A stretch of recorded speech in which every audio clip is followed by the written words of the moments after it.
الحمد لله وحده والصلاة والسلام على من لا نبي بعده أما بعد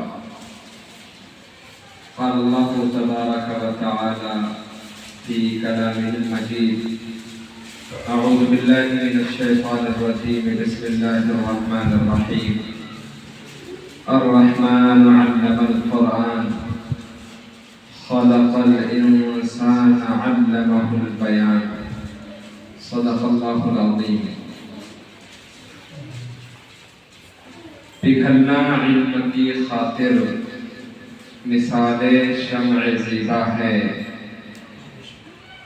پگھلنا علم کی خاطر مثال شمع زیبا ہے بغیر اس کے نہیں پہچان سکتے ہم خدا کیا ہے معزز اور محترم اساتذہ کرام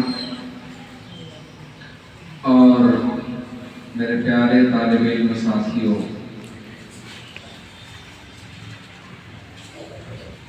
اللہ تعالیٰ کا بڑا کرم ہے کہ آپ کو ہم کو اللہ پاک نے پڑھنے پڑھانے کے کام میں لگا رکھا ہے۔ یوں تو اللہ تعالیٰ نے دنیا میں کروڑوں اربوں خربوں انسانوں کو پیدا کیا، لیکن تمام انسانوں میں سب سے اچھے انسان جو تھے وہ انبیاء کرام علیہم الصلاۃ والتسلیم کی ذات بابرکات تھی۔ پھر تمام نبیوں میں اللہ تعالیٰ نے پیارے نبی صلی اللہ علیہ وسلم کو سرداری عطا کی۔ اسی طریقے سے اللہ کے نبی پر جو کتاب اتری اس کو سرداری عطا کی۔ اسی کتاب میں اللہ تعالیٰ نے پڑھنے والوں کی تعریف بیان کی۔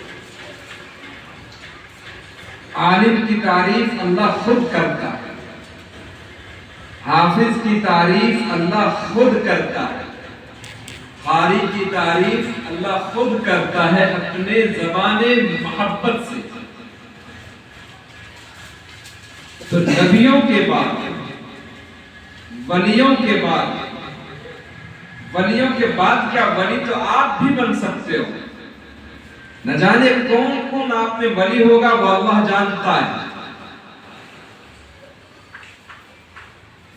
تو نبیوں کے بعد، صحابہ کے بعد، تابعین کے بعد، تبع تابعین کے بعد جو سب سے خوش قسمت اور سب سے بہتر ہیں تو وہ مدرسے میں پڑھنے اور پڑھانے والے ہیں۔ کیوں؟ اس لیے کہ خیرکم من تعلم القرآن وعلمہ، اس کا ترجمہ کیا ہے؟ تم میں بہترین وہ ہے، تم میں سب سے اچھا وہ ہے، تم میں سب سے نرالا وہ ہے جو قرآن کو سیکھتا ہے اور سکھاتا ہے۔ یہاں اللہ تعالیٰ نے پڑھنے کا لفظ استعمال نہیں کیا، فرمایا جو قرآن کریم کو سیکھتا ہے اور اس کو سکھاتا ہے وہ کیا ہے؟ تمام مخلوق میں سب سے بہتر ہے، تمام انسانوں میں بہتر ہے۔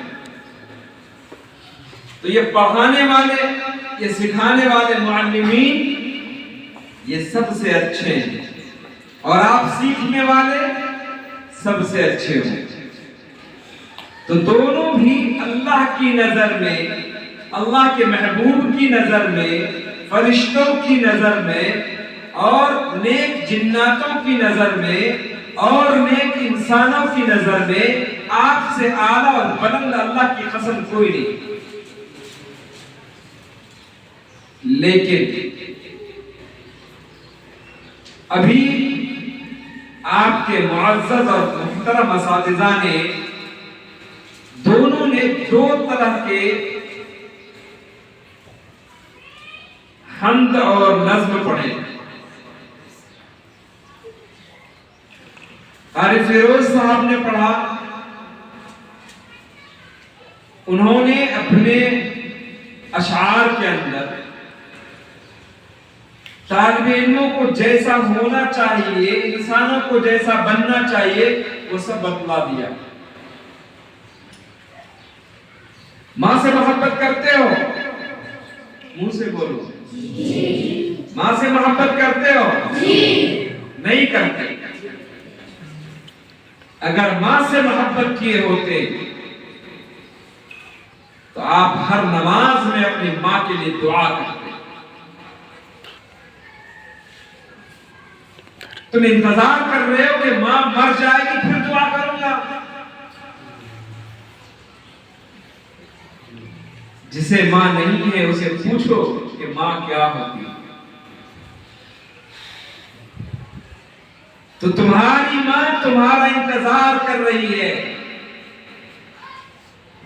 تمہارا باپ جس نے کبھی اللہ سے شکایت نہیں کی اللہ اتنی بارش کیوں، میں اپنے بچے کے لیے کیسا کماؤں، بارش میں بھیگ کر آپ کے لیے 4 پیسے کمائے، بارش میں بھیگ کر بھوکے رہ کر محنت کی، کڑاکے کی سردی جس میں آدمی باہر نہیں نکلتا، لیکن ہمارے اور آپ کے والد کڑاکے کی سردی میں مزدوری کرتا ہے تاکہ میں اپنے بچے کے لیے چارے کا انتظام کر سکوں، کھانے کا انتظام کر سکوں، ان کے پڑھنے کے لیے چند پیسوں کا انتظام کر سکوں۔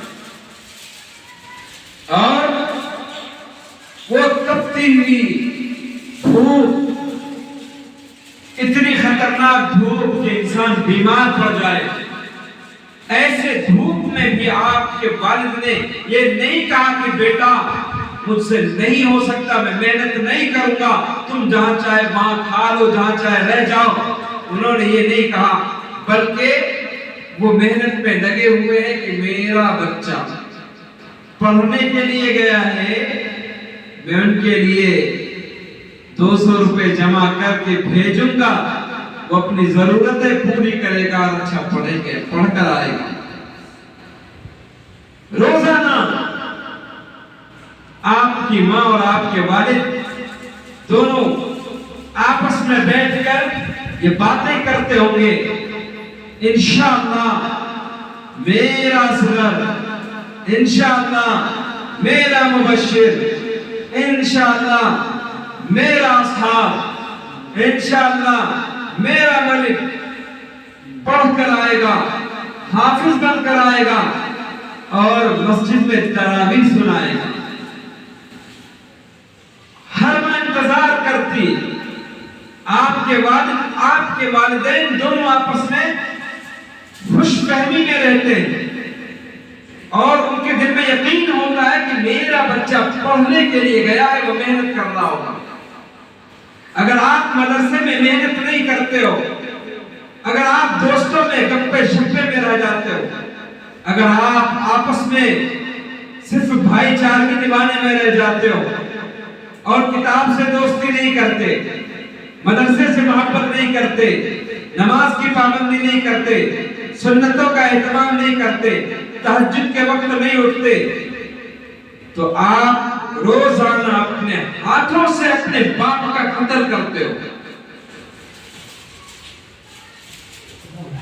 کیوں؟ اس لیے کہ آپ کے والد کو آپ کے نیک بننے کا انتظار رہتا ہے۔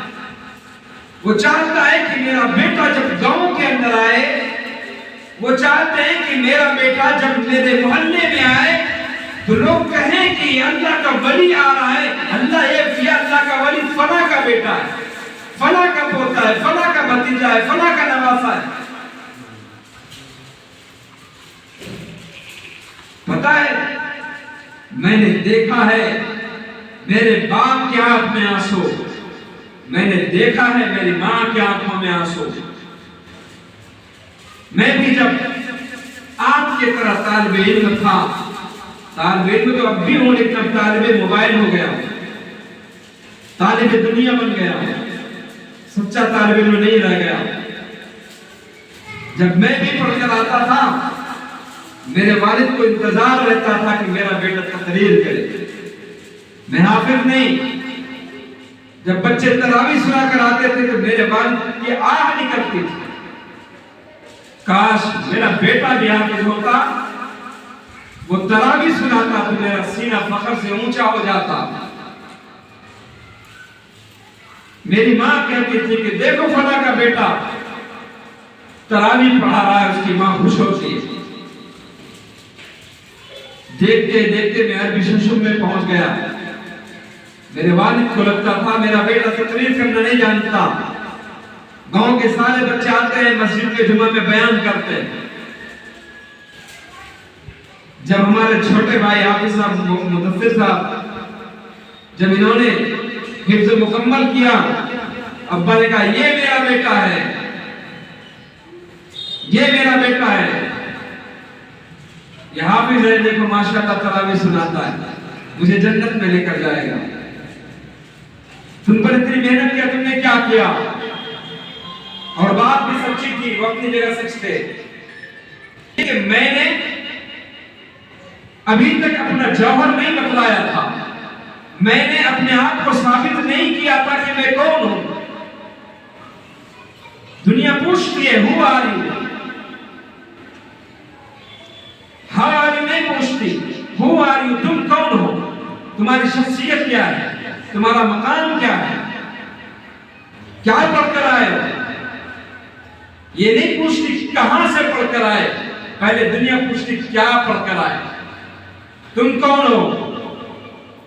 جب بچہ مسجد میں تقریر کرتا ہے, جلسے میں تقریر کرتا ہے, یا گھر میں اپنی اماں کو اپنے ابا کو تقریر سناتا ہے, یا نعت سناتا ہے, یا ماں باپ کے کام میں ہاتھ بٹاتا ہے, تو وہی ماں باپ اپنے بچوں کو دعائیں دیتے ہیں اور کہتے ہیں کہ اللہ کی قسم میں نے اپنے بچے کو مدرسے میں ڈال کر کوئی غلطی نہیں کی, بلکہ اللہ تعالیٰ اگر 10 بیٹے دیتے تو 10 کے 10 کو مدرسے میں داخل کر دیتے. تو آپ کو ایسے طالب علم بننے کی ضرورت ہے. تو میں یہ کہہ رہا تھا کہ میرے والد نے یہ سمجھا کہ ان کو تقریر بھی کرنا نہیں آتا, یہ مقرر نہیں ہے, اور سچ میں ہم نہیں ہوں مقرر.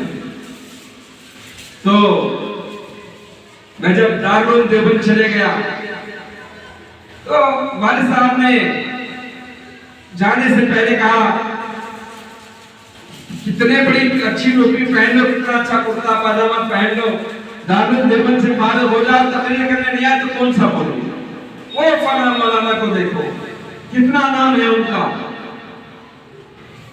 تو میں کچھ نہیں کہتا تھا, میں ابا سے بس ایک بات کہتا تھا کہ ابو اگر مجھے محلے کے لوگ امام صاحب خود سے کہیں کہ تم بھی تقریر کرو تو میں اس دن تقریر کروں گا,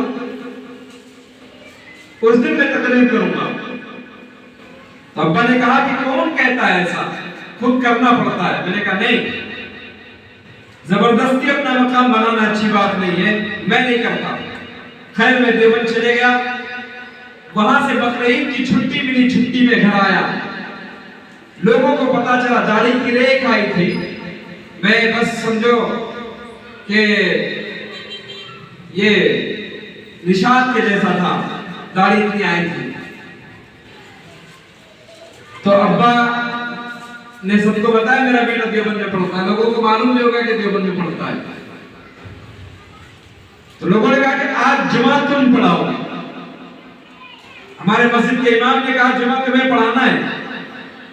وہ جمعہ پڑھانا نہیں تھا, امتحان لینا مخصوص تھا. چنانچہ میں نے کہا جمعہ ہی نہیں پڑھاؤں گا, تقریر بھی کروں گا. جمعرات کے دن بات طے ہو گئی. میں نے والد اس دن اور دن کے بنسبت آدھا گھنٹہ پہلے مسجد میں پہنچ گئے کہ آج میرا بیٹا تقریر کرے گا. میری والدہ مسجد کے پڑوس والے گھر میں چلی گئی اور عورتوں کو کہا کہ آج میرا بیٹا تقریر کرے گا. دیوبند سے پڑھ کے آیا نا. جب میں مسجد میں گیا اور تقریر شروع کی, چونکہ پڑھنے والا بچہ یہ نہیں سوچتا میں کیا کہہ رہا ہوں, بس جوش میں ہوتا ہے. اس کو چیخ چیخ کر بولنا ہوتا ہے. تو میں نے جب تقریر شروع کی تو کوئی آدمی ایسا نہیں تھا جس کی نگاہ یوں نیچے ہو، بلکہ ہر انسان کی نظر مجھ پر تھی. اللہ کے فضل سے وہ میرا کوئی کمال نہیں. اور میرے والد کی آنکھ میں آنسو تھا. بڑے بڑے علماء کرام اس وقت مقررین، 2 مقرر ہمارے گاؤں میں بڑے مقرر تھے. حضرت مولانا اسحاق صاحب رحمۃ اللہ علیہ، جانتے ہیں قاری صاحب، بڑے بڑے جلسوں میں جاتے تھے، ان کے بنا کوئی جلسہ مکمل نہیں ہوتا تھا ارریہ ضلع کے اندر. اور مولانا ایوب صاحب بہت جید عالم تھے. تو یہ دونوں موجود تھے. چونکہ لیٹ آئے تھے اس لیے میں وقت ہوتے اذان کے فوری بعد ٹھہر گیا تقریر کرنے کے لیے. تو ان کو موقع نہیں ملا، لیکن انہوں نے مجھے خوب غور سے سنا. پھر میں نے ہی خطبہ دیا، عربی کا زبانی خطبہ دیا. شاید مسجد میں پہلا خطبہ زبانی ہوا تھا. اور جمعہ کی نماز پڑھائی. جب میں نکل رہا تھا تو لوگ کہہ رہے تھے کس کا بیٹا ہے؟ کیا کہا؟ کس کا بیٹا ہے؟ کیوں؟ کیونکہ میں گاؤں میں نہیں رہتا تھا. بچپنا منیہان میں گزرا، 10 سال کا ہوا تو باہر کے باہر گزر گیا. بہت کم لوگ جانتے ہیں کس کا بیٹا ہے. فلاں کا بیٹا. اچھا مولوی صاحب بھی بتا لیے، مولانا کہاں کس کے بیٹے ہو؟ فلاں کے. اسی کا کہاں ہے؟ ہاں فلاں کا. اچھا. جب میں گھر گیا تو میرے والد نے مجھے سینے سے لگایا اور خوب روئے، کہا مجھے معاف کرو، مجھے معاف کرو. میں تو سمجھتا تھا کہ میرے بیٹے کو تقریر نہیں آتی. اب میں سمجھا کہ میرا بیٹا کیوں تقریر نہیں کرتا.